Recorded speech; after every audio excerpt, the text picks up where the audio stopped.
Hey guys, so I was watching this this video about this guy's first out of body experience from a YouTuber called Revival of Wisdom. So check out Revival of Wisdom. The title is My First Out of Body Experience Proved Consciousness Never Ends. Okay. I'm going to play a little bit of this for you guys. Scariest thing about having your first out-of-body experience and leaving your body is the realization that you have after. You realize everything you've been told about yourself, reality, the earth, what you're doing here on earth is a complete, utter lie. Yeah, I don't know what the deal with the black gloves is. I don't know. Maybe he's trying to be dramatic, or maybe he's got ugly hands, or maybe he doesn't want his hands to be recognized. Maybe he has tattoos on his hands or something. He doesn't want to be identified or something. I don't know. Your self-belief of what reality is and what you are is completely shattered. You now fully understand that you are more than your physical body that you inhabit. My first out-of-body experience happened a few years ago, but before all of that, I remember being a child, going to bed and closing my eyes, and I remember as a child feeling like I was floating above my body and moving. And maybe subconsciously this has led me into knowing intuitively that there is more to reality, and I've gone down this path of esotericism, occultism, consciousness. Maybe that has led me to this, I don't know, but I've always had this subconscious intuition in my mind that there's more to reality than what we've been told. And maybe it came from having these experiences as a child. Yeah, that's a common thing when I hear stories about people that claim they can remote view or they can leave their body and go somewhere else, or people who've had out of body experiences, or even people that say that they've seen aliens or ETs, or they've been visited by entities or creatures or whatever. Um, a lot of these people say that the experiences started when they were young, when they were kids. So that's, I don't know, that's kind of interesting. I'm pretty sure some people in the comments will also have that experience, feeling like you're floating when you close your eyes in bed as a child. I remember this very vividly. But a few years ago, I had my first out-of-body experience, and it completely shattered everything. And it confirmed to me that I am eternal, and there is so much more to the self, to consciousness. I then realized after my first out-of-body experience that our self is not just here in the physical dimension, it's existing in every dimension there is in the universe. However, our mind is focused primarily on this physical time space. When your mind is totally giving its attention and time to this particular time space, it locks in the mind or consciousness into that particular body of consciousness, such as the physical body, right? I wonder what we would be doing, like if we exist, if our consciousness exists in every plane at the same time, but we're only focused on one plane, then what's happening to us in the other planes? Are we just like frozen in time or something? Or, well, I guess time doesn't exist. This probably doesn't even exist. I don't know. Let's see if he explains it. But for example, let's say you have a daydream and your full focus isn't in the present moment and your environment that you're in physically. Your mind kind of wanders off into a daydream, what we like to call it. That again is shifting time space. Your consciousness is 40% here in the physical plane because your body's there, but then the other 60% is in this daydream, this imagination. So you're shifting time space, and what an out-of-body experience does is allow your mind to reduce that attention to the physical body and access attention to this altered body or dimension of consciousness. So I'm going to give you the story of my first out-of-body experience, because I know when I was researching this, I was always looking for personal stories about someone's out-of-body experience, and there's not many out there, to be honest with you. Well, based off my research, I couldn't find many, you find a few, but I'm going to give you my experience of my first out-of-body experience that happened a few years ago. It was early in the morning. I kept on waking up and falling asleep to my alarms. I went back to sleep after waking up for like the third time in the morning. When I fell back to sleep, that is when I had my out-of-body experience. It's also good to mention that I have been listening before that about podcasts, books about out-of-body experiences, astral projection, and things along them lines. So this was stored in my subconscious, this topic. And I always seeked, I had a desire in my heart to actually experience this for myself. Long story short, I went back to sleep early in the morning because I kept on waking up, and it began with this tingling sensation, a high energy sensation. It was like bursting, intense, high frequency energy. My attention was no longer in the time space of my body, but my attention shifted into this energy body, which I now understand. I didn't understand at the time properly, but I now understand that as my consciousness started to feel like it was being pulled upwards, right now, our time space, our attention is in our body, and you feel all the data of the senses, right? And that's what I'm feeling right now. That's what you're feeling right now. But imagine that was completely stripped. My attention was no longer feeling the sensations of my body because my body kind of just dissolved as I fell back to sleep. So this was a natural out-of-body experience. I didn't force it. I didn't meditate. I didn't do anything. This was just a natural out-of-body experience that I had. And a lot of people get these that I've read about. So my attention started to feel like I was being pulled upwards, and I no longer felt my body, but I felt this intense energy, frequency, sensation all around my body. It felt like this, like it felt like illuminating energy that's moving very, very, very fast. So my conscious awareness was now shifting. I now understand. Yeah, that's interesting. People talk about the consciousness is a vibration, or it's like energy. Consciousness is like energy. And I always thought, well, not always, but recently I've started to think like it makes sense that like when you die, right? It's like they say energy doesn't ever degrade. Like it doesn't get destroyed. It just gets transferred from one place to another. So it's like, okay, well, clearly there's energy within us, right? And maybe that energy is our consciousness. Maybe our consciousness is what provides this body the ability to move around and everything. It must, right? And then if you've ever been to a funeral and you've seen the dead body there and it's lifeless, and you look and you say, I remember this person when they were alive, and that's them, but they're not there. It's like if you walk up to a car and you look in the car expecting to see somebody, but there's nobody in there. It's just an empty car. It's kind of like what a dead body is. It's just this empty vehicle. And so the thing that was in there, what I suspect, I mean, after I go down all these rabbit holes, it's like, man, I really start to think that like this, people are onto something here. I think we are starting to crack maybe just the surface of what reality and consciousness is all about. And it's probably so deep that like it probably goes so deep our human minds can't even comprehend. But yeah, some of this stuff, I'm really starting to think that our consciousness is just separate from our bodies. We're just like locked into our bodies right now on Earth.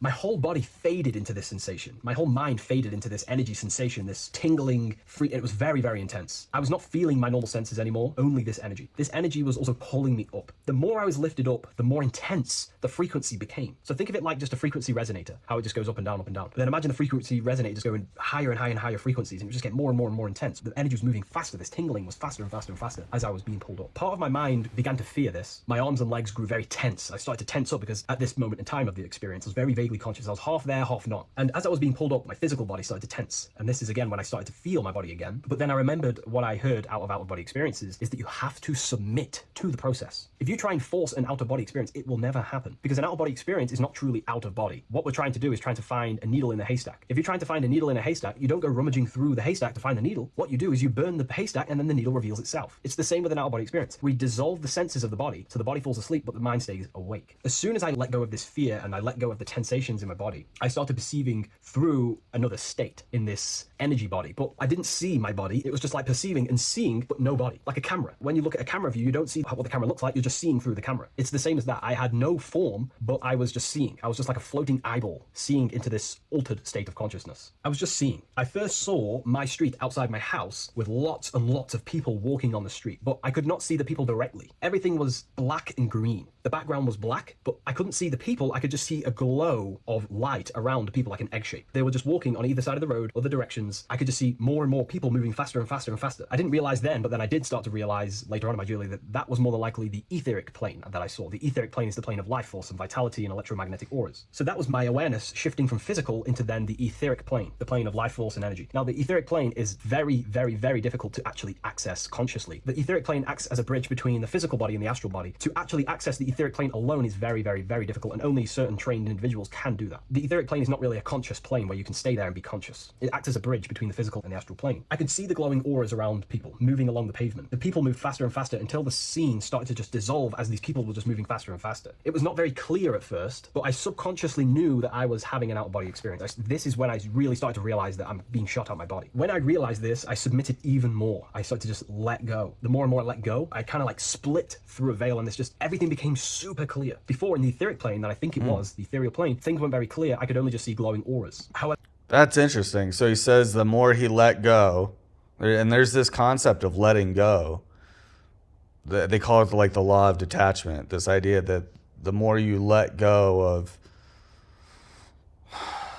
like needing things to be a certain way, the more things happen for you in a positive manner. So he said, he's like, I could, everything was really blurry.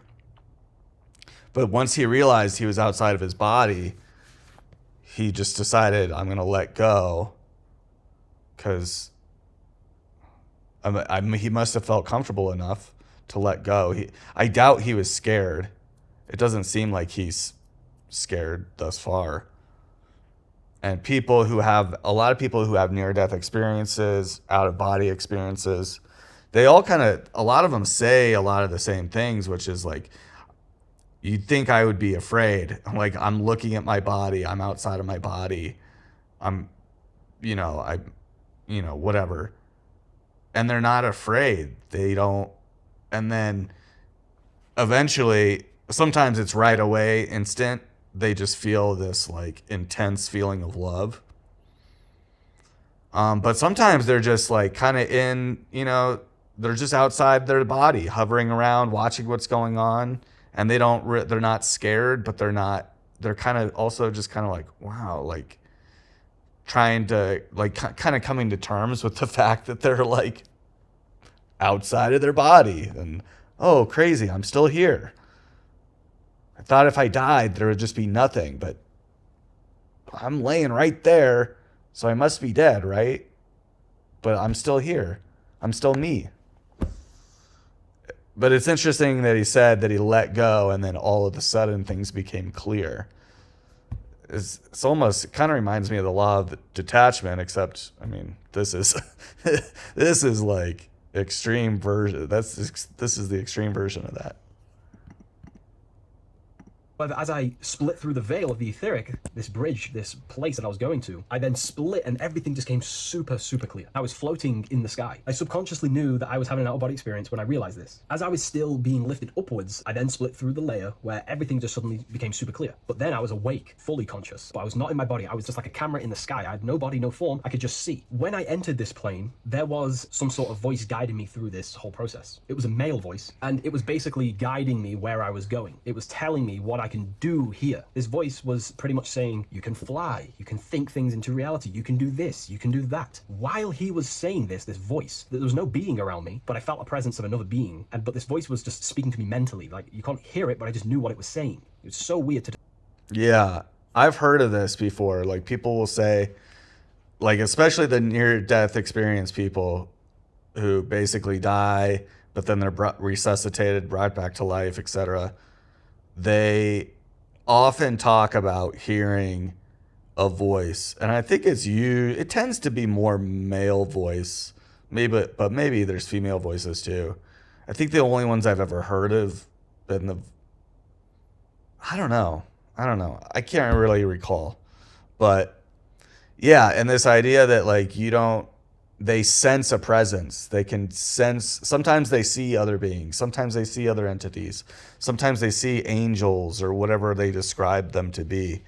Sometimes they see family members and loved ones, right? And they don't have to speak. They just know, like they can communicate like instantly and essentially telepathically. Like they you just think a question and you get the answer, or you don't hear, you don't see the being, but you know one's there and they're talking to you. They can read your mind, and then and it's just like this telepathic communication. Pretty crazy stuff. to describe. It was like telepathy. You couldn't hear it, but I just knew what it was saying. There you go. It was a male voice. It's so hard to describe. I still could not see any form of myself. I was not seeing my astral body or any shape. I was just perceiving a point of awareness like a floating eye, like I said earlier. While this voice spoke to me, I saw fractal patterns as he was saying, you can do this, you can do that. And while he said, you can fly, I remember just seeing this line, like splitting and creating fractals. It was like this black line that was just splitting off into duality, creating fractals. But then my physical body just went through this line, split, and then split into fractals again. So strange, very difficult to explain because it's four-dimensional. To explain it in physical language, it's very difficult to actually explain what was going on. So as he was saying what you can do, I was seeing these fractals, dividing and then creating fractals. When he says you can think things into reality or something along them lines, my awareness just did a full 360 as if I did a backwards flip. I had no conscious control over this. That's something that you later develop as you keep having these out-of-body experiences. Your first... Wait, what did he say?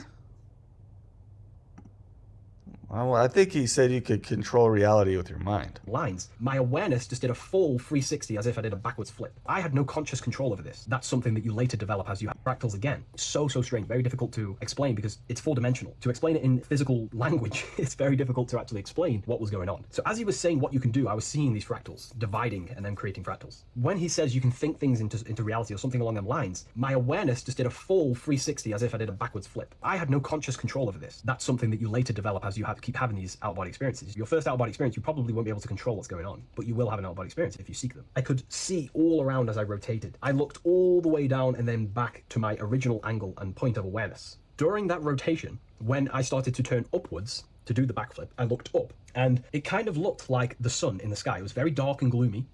Now I know that was more than likely the lower astral plane. It was very dark and gloomy and it was very kind of dense there. I looked up and I could see this, it was like the sun, but it was white, pure white light, and it was shining down over the astral plane. And that was the only light in that place. That's why it was so dark and gloomy there. And I then realized in that particular state, at that time, I thought that was God. I don't know what it was. Maybe it was, maybe it wasn't. Maybe it's the light of the higher mental plane shining through into the astral. But I looked up at it and I realized that was God. That was the source. That was the higher dimension beyond the astral plane, which is the mental plane, the higher astral planes and then the mental planes, the planes of thought. Then once I saw that, I was in complete shock. As I rotated backwards even more, I then get the view of seeing down, completely down, like a bird's eye view. And I could see like an old medieval gloomy town. It was dark, almost night, with very little light. The only light present was the light from above. The town was old-fashioned, gloomy, misty. I looked over it from above. Then the experience began to fade. I don't remember anything after that process. But I'll be honest with you, the process of leaving my body for the first time was extremely intense. The frequency, the energy were overwhelming but powerful. Letting go and choosing to have no fear was the key to that experience. Just to give you a little bit more wisdom on what I actually experienced. Okay.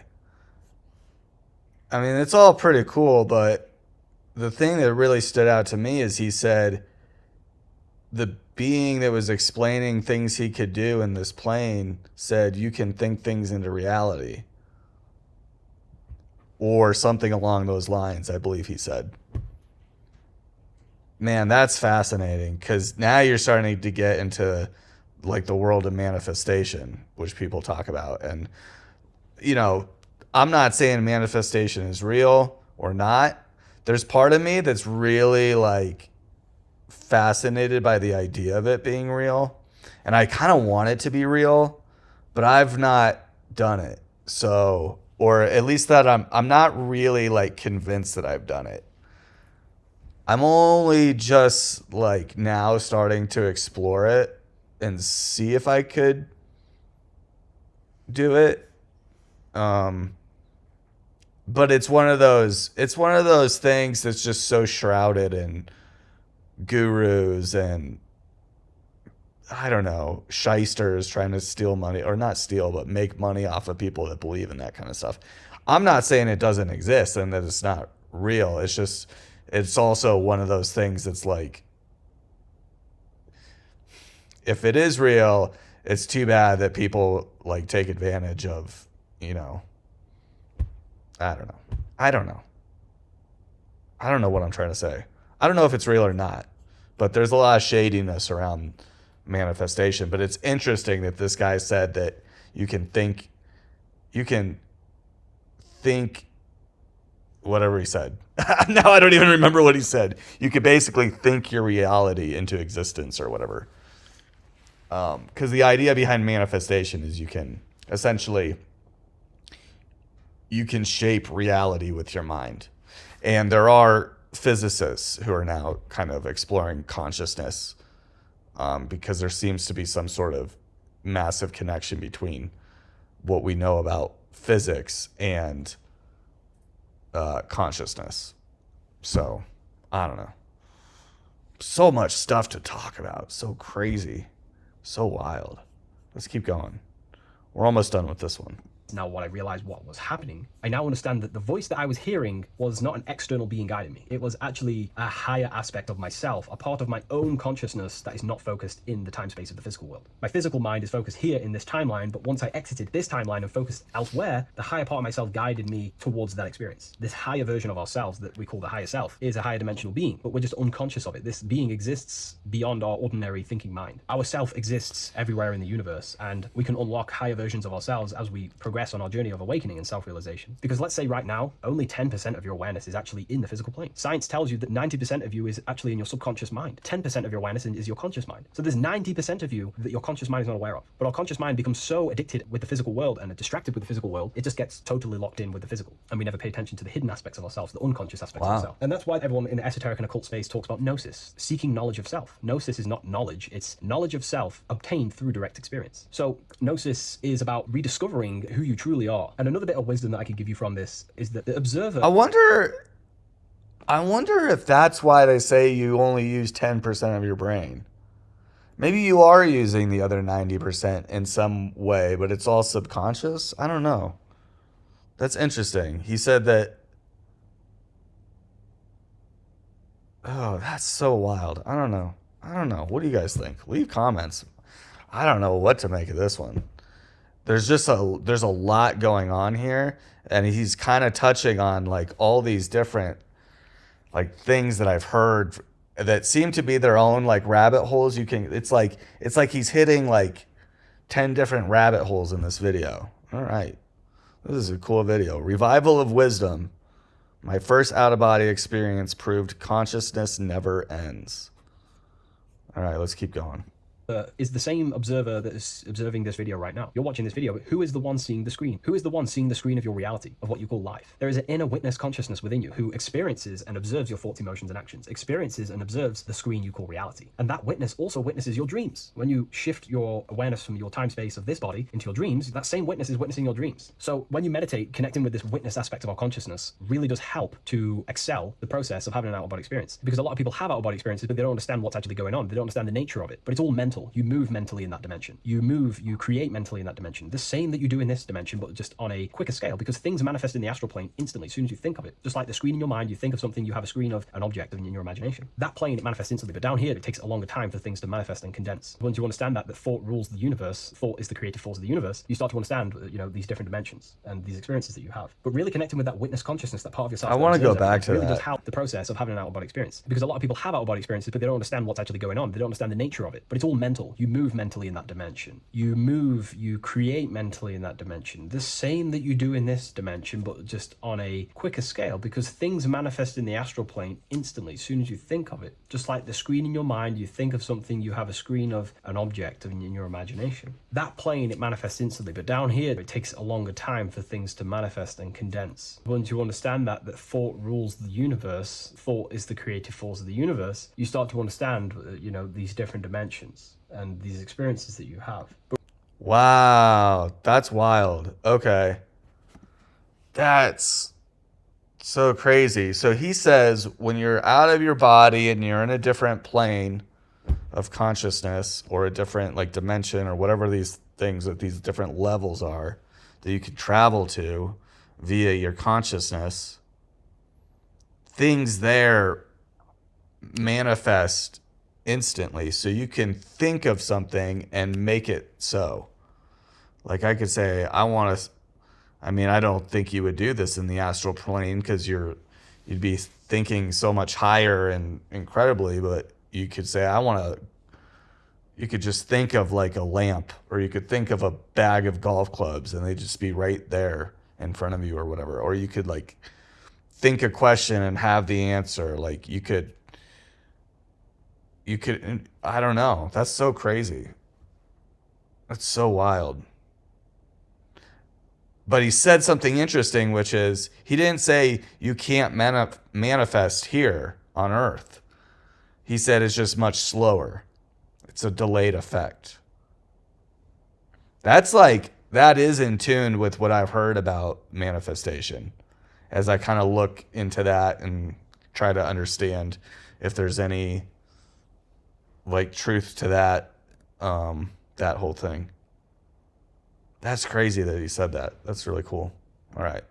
But really connecting with that witness consciousness, that part of yourself that observes everything, really does help with excelling the process of having an out-of-body experience, or mystical experiences, or lucid dreams. Because connecting with that witness consciousness just makes you more conscious. Even in your physical life, staying conscious. Most people aren't conscious. They think, feel, and act unconsciously throughout their day, and they unknowingly create their reality. Connecting with that witness consciousness allows you to actually stay conscious over your thoughts, emotions, and actions, because they are giving birth to realities. That's pretty much my experience, my first out-of-body experience. What that did for me was make me so much more confident and powerful. Most of my fears just disappeared overnight. The fears of death, the fears of unknown, the fears of that I had of things shattered, disintegrated, because I understood that I am eternal. No one can use death against me to control me, because I know I am eternal. I now take riskier actions because I know I am eternal. I know that I will never truly disappear or die. So it really, really does help you, and it gives you a lot of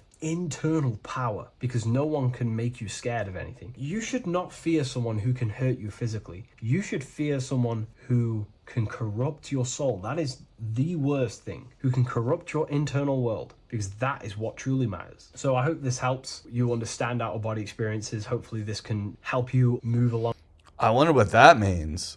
Like, how would somebody corrupt your soul? Oh, I wonder what an example of that would be. Like, like committing a crimes?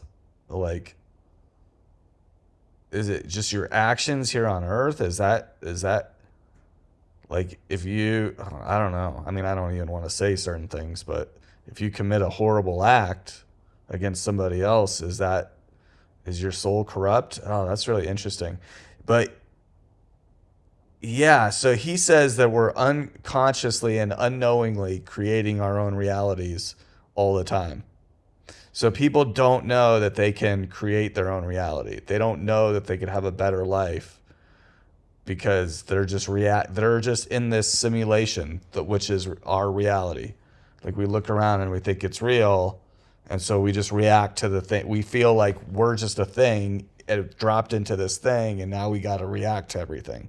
And he's kind of saying, I feel so much more powerful knowing that, like, first of all, even if I die, it's like a video game. I don't really die. Or that's what he said, kinda. And then he's like, you can he it sounds like he's able to manifest. He seems pretty confident in being able to shape his own reality, and he even said it's just delayed here on Earth.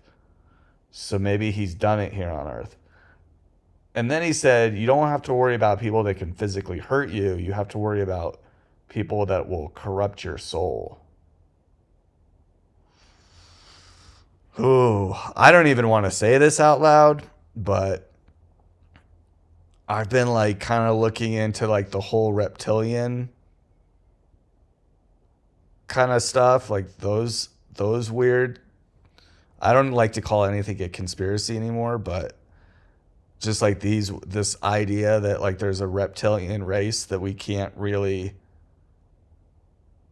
they can look like us almost 99.9% of the time, and then sometimes you'll catch them in their reptilian form if you're looking at them in that moment or whatever. And that's like a whole crazy rabbit hole. But one of the things about that is, like, people say that they've like inhabited, I think that might be where the idea of like selling your soul comes from. Or you sell your soul to the devil or whatever. I don't know. Maybe reptilians really are like inhabiting people's bodies of like souls they've like taken over basically. I don't know. That's kind of weird. I don't know. Some of this stuff is too crazy. I don't have any answers. I don't know. I don't know. But that's pretty wild. Along in your journey, it's good to hear other stories because this is exactly what I was seeking when I was researching this stuff. Maybe in the future I can share some more stories about my out-of-body experiences now I'm a bit more advanced. But yeah, please leave a like, comment, and subscribe on the video, and thank you all for watching. Yeah, I don't know. That's like, in the comments, I've had so many out of body experiences growing up. I had an abusive childhood, physical abuse. I would float around the house and leave it, and float around outside and see all the night creatures like possums and our cats walking around hunting for food. Wow. I've had them all my life. My first out of body experience was like 2 to 3 years ago. I was taking a nap after work and suddenly I woke up. I put my bed sheet to the side, stood up from my bed, and walked through my door. Everything so vividly I thought it was real. I walked down the stairs to our kitchen, and before you walk in there, there's a cupboard with a mirror. Out of habit, I usually look in the mirror. I looked into the mirror and there was a totally black entity. Ooh, this was me or my consciousness. Yikes. I got spooked and got yanked back. Like all that happened as if it was on a cassette and you rewind it back. Like, oh wow. In a split second, I was back in my body, in my bed, and woke up the same way I woke up before. I sat on my bed, totally confused of what just happened. Yikes. If I looked in the mirror and I just saw a black, like, what did she say it was? A black entity. Whoo! Staring back at me. That would scare you. That would be like the opposite of you, like, letting go. Because remember that dude said he like let go and then he experienced more. He got to like progress basically and, was given more information and stuff.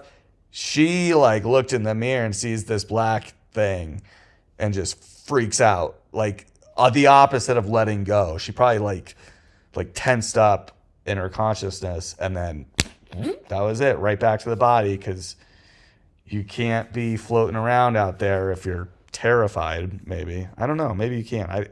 I don't know. I'm just trying to like understand all this stuff. All right, let's do one more comment. Let's find a good one. I've had many, but my most recent and best one, I went high. I kept going and going. I went through darkness, different spectrums until I popped through a veil. Once that occurred, I immediately was aligned with a higher frequency. I could see the frequency beats rise and then stabilize. I've come to the conclusion that it was the God frequency, the universe pulse heartbeat. I'll never forget it.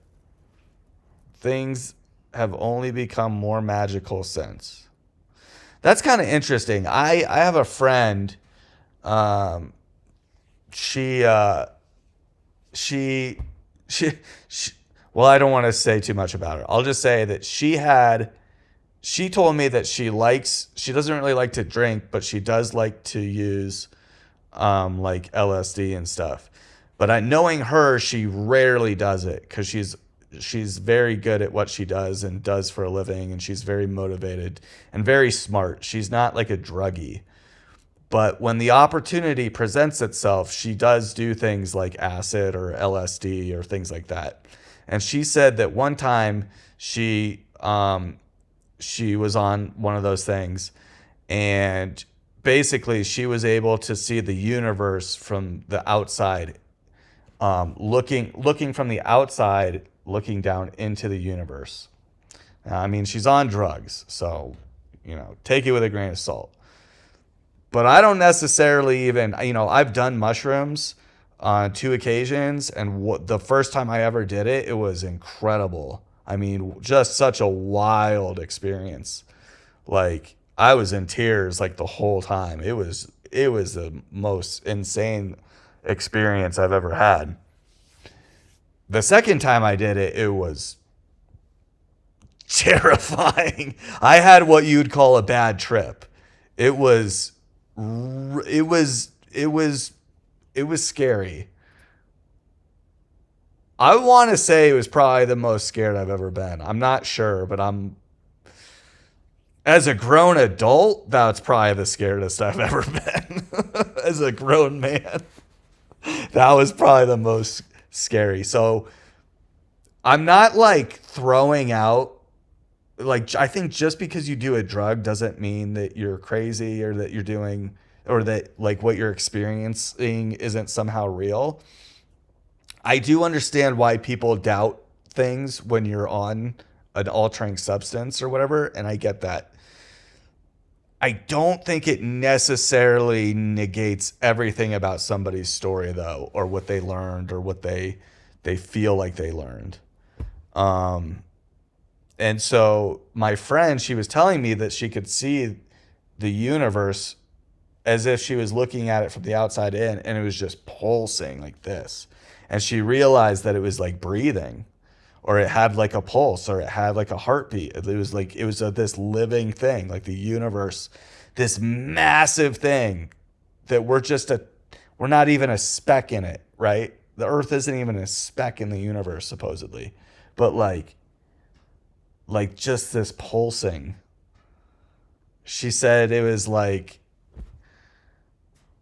yeah, I don't know. She said that it was incredible, and she believes. I mean, I remember when she was telling me the story. She believes that that's like, yeah, she believes that that's what is real. So, all right, guys, thanks for watching. I'm tired, and it's cold here. I live in Colorado, and I think we're supposed to have like 80-mile-an-hour winds tomorrow, is what they're saying, which is crazy. And I've got this giant tree in my backyard. And I think if that wind starts tonight, I'm going to be up all night listening to it howl. So hopefully I don't lose a tree, or lose power, or I don't know. God, lose a fence. I do not have time for that.